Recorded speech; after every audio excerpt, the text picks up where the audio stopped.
হিজরতের মাত্র 2 বছর পেরিয়ে গেছে। মদিনায় ইসলাম ধীরে ধীরে শক্তিশালী হচ্ছে। তবে মক্কায় কুরাইশরা আগুন হয়ে আছে।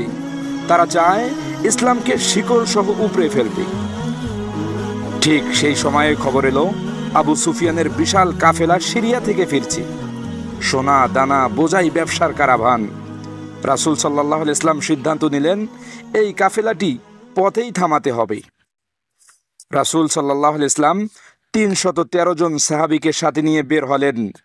কারো কাছে তলোয়ার নেই, কারো কাছে অস্ত্র নেই, কারো কাছে উট পর্যন্ত নেই। যুদ্ধের জন্য তারা বের হননি। উদ্দেশ্য ছিল কাফেলার গতিরোধ।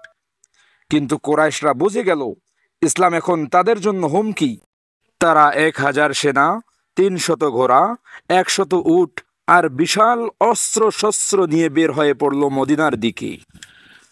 বদর মদিনা থেকে প্রায় 80 কিলোমিটার দূরে এক ফাঁকা উপত্যকার নাম। সেখানে দুই বাহিনী মুখোমুখি হলো। এক পাশে ইমানদার 313 জন সাহাবী, অন্য পাশে কুফর আর অহংকারে অন্ধ 1000 অস্ত্র শস্ত্রে সজ্জিত কুরাইশ বাহিনী। যুদ্ধের আগের রাতে নবী সাল্লাল্লাহু আলাইহি ওয়াসাল্লাম সিজদায় পড়ে গিয়ে কাঁদলেন। আল্লাহকে বললেন, হে আল্লাহ, যদি আজ এই দলটা ধ্বংস হয়ে যায় তাহলে পৃথিবীতে তোমার ইবাদত করার আর একটি মানুষও থাকবে না। যুদ্ধের সূচনা হলো সম্মুখ যুদ্ধ দিয়ে। কুরাইশদের 3 বীর সেনা চ্যালেঞ্জ ছুড়ে দিল। সাহাবীদের পক্ষ থেকে এগিয়ে এলেন উবাইদা ইবনে হারিস, হামজা ইবনে আব্দুল মুত্তালিব এবং আলী ইবনে আবি তালেব রাদিয়াল্লাহু তাআলা আনহুমা। কাফেরদের তরবারির প্রথম আঘাতেই হযরত উবাইদা রাদিয়াল্লাহু তাআলা আনহু গুরুতর আহত হয়ে মাটিতে লুটিয়ে পড়লেন। কিন্তু আলী ও হামজা রাদিয়াল্লাহু তাআলা আনহু কুরাইশদের 3 যোদ্ধাকে পরাজিত করে পুরা ময়দান কাঁপিয়ে দিলেন।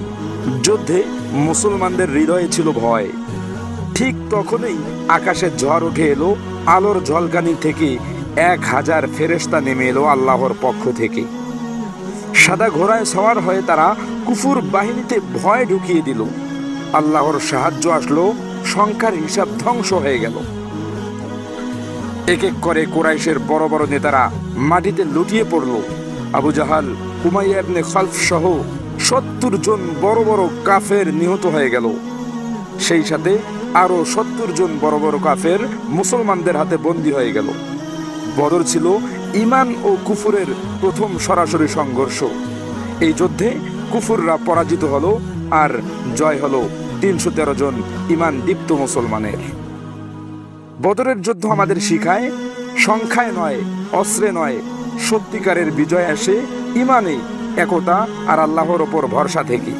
আজও যদি আমরা সেই চেতনায় ফিরে আসি, সেই বদরের 313 জন সাহাবীর মতো আমাদের ঈমানকে বলিয়ান করি, তবে বদরের জয় শুধু ইতিহাস নয়, হয়ে উঠবে আমাদের আগামীর পথ।